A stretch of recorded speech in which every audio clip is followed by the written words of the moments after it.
2026 December లోపల Indian prime మినిస్టర్గా యోగి ఆదిత్యనాథ్ రావటం జరుగుతుంది.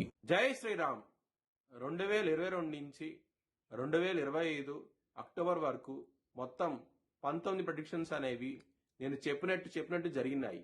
అవన్నీ కింద డిస్క్రిప్షన్ లో ఇవ్వడం జరుగుతోంది. కర్కాటక రాశికి అధిపతి చంద్రుడు. కర్కాటక రాశిలో పునర్వసం 4వ పాదం, మాశ్లేష 4 పాదాలు, పుష్యమి 4 పాదాలు ఉంటాయి. ఈ నక్షత్రం వాళ్ళందరికీ నేను చెప్పే వార ఫలితాలు వర్తిస్తాయి. ఈ వారంలో కర్కాటక రాశి వారికి రవి, శుక్ర, బుధుడు మరియు కుజుడు, గురువు ఇన్ని గ్రహాలు యోగిస్తున్నాయి. ఈ వారంలో పంచగ్రహాలు యోగిస్తున్నాయి. మీకు చాలా చాలా బాగుండబోతోంది ఈ వారం అనేది. మరియు మీరు కనుక విష్ణు ఆరాధన చేస్తే కనుక ఇంకా మంచి ఫలితాలు ఉంటాయి. అష్టమ రాహు దోషం ఉన్నది కాబట్టి మీరు మినుములు కనుక దహనం చేస్తే కనుక బ్రాహ్మణుడికి చాలా బాగుంటది ఈ వారం అనేది. సోమవారం రోజున, శనివారం రోజున ముఖ్యమైన పనులు స్టార్ట్ చేస్తేనే ఖచ్చితంగా విజయం సాధిస్తారు. అలాగే గురువారం రోజున మాత్రం ముఖ్యమైన పనులు స్టార్ట్ చేయకండి. స్టార్ట్ చేసిన వ్యతిరేకత ఫలితాలు వస్తే ధన నష్టం వచ్చే అవకాశం ఉంటది ఈ వారంలో.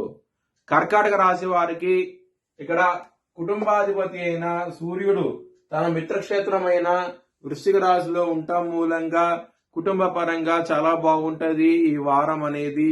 అలాగే మీకు ధనపరంగా మాత్రం ఎటువంటి లోటంటూ ఉండదు. ఈ వారంలో సకాలంలో ధనం అనేది వస్తుంది. చాలా ఆనందంగా అవుతే ఉంటారు. లవర్స్ కి మాత్రం బ్యాడ్ టైం నడుస్తోంది. ఇక్కడ పంచమాధిపతి అయిన కుజుడు 6వ స్థానంలో ఉంటాము.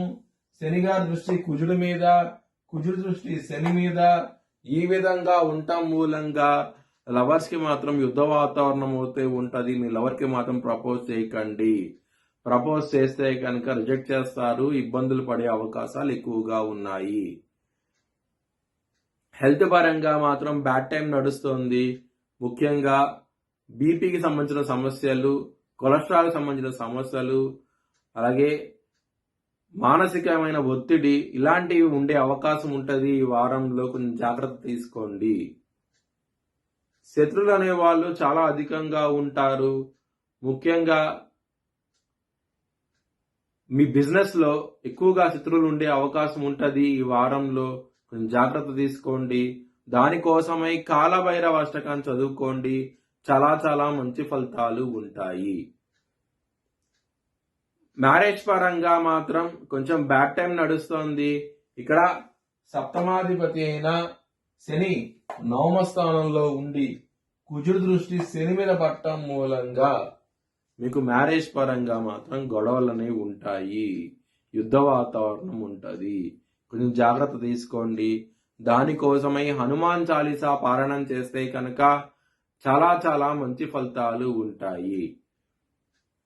బిజినెస్ పరంగా మాత్రం పెట్టుబడి అనేది తగ్గించి పెట్టుకోండి. ఒక స్త్రీ మూలంగా మీకు బిజినెస్ లో ఒక మంచి కాంట్రాక్ట్ రావడం జరుగుతుంది. దాని మూలంగా బిజినెస్ పరంగా ఎక్స్పాన్షన్ చేయగలుగుతారు. చాలా చాలా ఆనందంగా ఉంటారు. వృత్తిపరంగా మాత్రం కొంచెం ఇబ్బందులు ఉంటాయి ఈ వారంలో. ఎందుకంటే ఇక్కడ దశమాధిపతి అయిన కుజుడు 6వ స్థానంలో ఉండటం అనేది మంచిదే. కానీ శనిగా దృష్టి కుజుడి మీద పడుతోంది. దీని మూలంగానే మీకు ఇబ్బందులు అనేవి ఉంటాయి. వృత్తిపరంగా కుజుడు శని బద్ధ శత్రువులు. ఆయన దృష్టి ఉండటం మూలంగా ఇబ్బందులు అనేవి ఉంటాయి ఈ వారంలో వృత్తిపరంగా మాత్రం. ఇంకా మీకు ఇంకా ఎక్కువగా ఇబ్బందిగా ఉందంటే కనుక వృత్తిపరంగా మీరు శనివారం పూట శనికి తైలాభిషేకం చేయించండి. ఎందుకు శనికి తైలాభిషేకం చేయించమంటున్నానంటే వృత్తికి కారకుడు శని. మీ వృత్తి నుంచి ధనం అనేది ఏ విధంగా వస్తుంది, ఎంత వస్తుందని శని బట్టే చూస్తాం అనమాట. అందుకోసంగా D10 చార్ట్ లో శనికి ప్రత్యేకమైన గుర్తింపు అంటూ ఉంటది. ఆయనే మీకు మంచి చేస్తాడనమాట మీ వృత్తిపరంగా. మీ భవిష్యత్ వివరాల కోసమై HLN జ్యోతిష్యాలను సంప్రదించండి. Please like, share and subscribe my channel.